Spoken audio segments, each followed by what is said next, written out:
You know, sometimes as a small channel, you have to sing your own praises. And last weekend, I released a video about loot boxes, and I speculated in that video, what if these companies are creating matchmaking algorithms so that they can figure out what your weakness might be? I talked about this with Hearthstone, and pair you up against someone who will definitely exploit your weakness to push you into more microtransactions.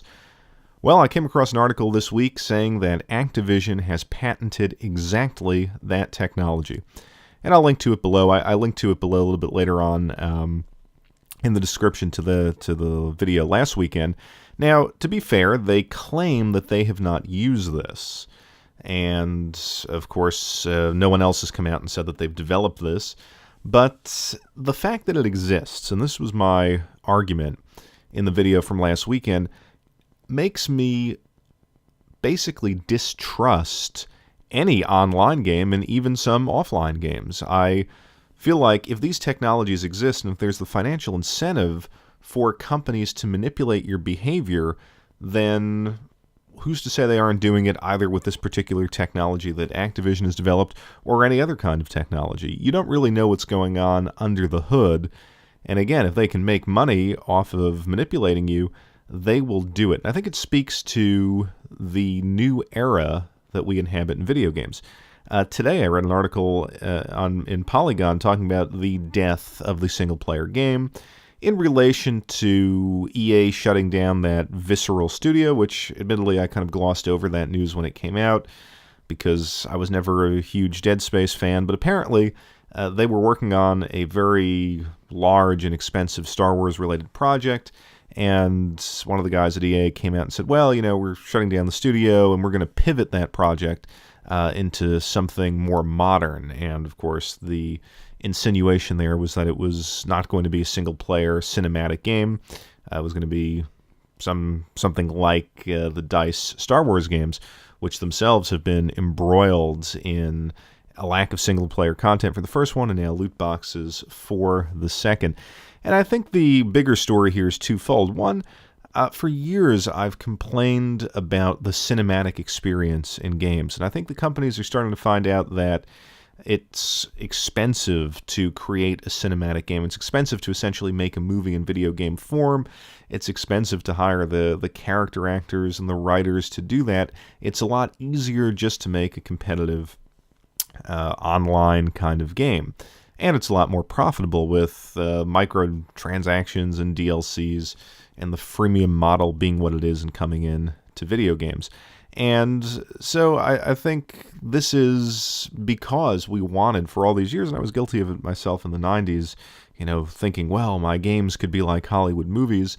And the fact that we've pushed that envelope almost as far as it can go, and video games becoming ever more expensive to make, of course you're going to move to a kind of online system.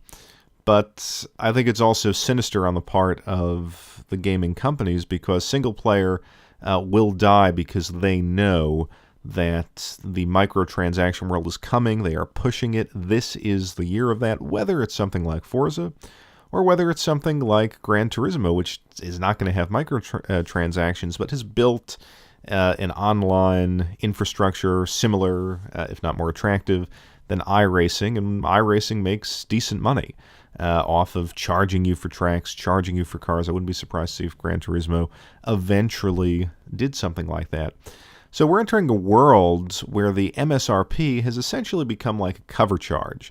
You pay your $60 to get in the door, and then you're going to get nickel and dimed for all of the fun stuff inside. I think it's very unfortunate, and it's unfortunate because there is an alternative. If you wanted to save money on the extreme expense of the cinematic experience game, but you still wanted to give players something to do offline, you could just create, and let's take the EA Star Wars example, well, hey, just make a Star Wars game, don't have a voice acting, don't hire Mark Hamill, just give us a fun Star Wars-based shooter and a couple of great maps, and populate them with bots, and let people go at it. Have some sort of a loose narrative to tie it all together, and then give people the online experience if they want that. But I think the more underlying issue is that the video game companies know that not only is the microtransaction approach more profitable, but that they're actually going to control your time. They are going to create a reward system. They're going to create a regime of engagement with these games such that you can't have fun on your own. It's going to be very limited for you to be able to go into a game and just play it and have fun. They're going to structure it in such a way that you're driven towards the extra transactions. And we've debated it a long time. We've heard, I remember 10 years ago when DLC first started to rise up, people were saying that, this is not right, we need to fight against it. Well, now we're in the new world. Video games are not the fun, escapist diversions, but they are a kind of slot machine. They are a way to monopolize and monetize your time.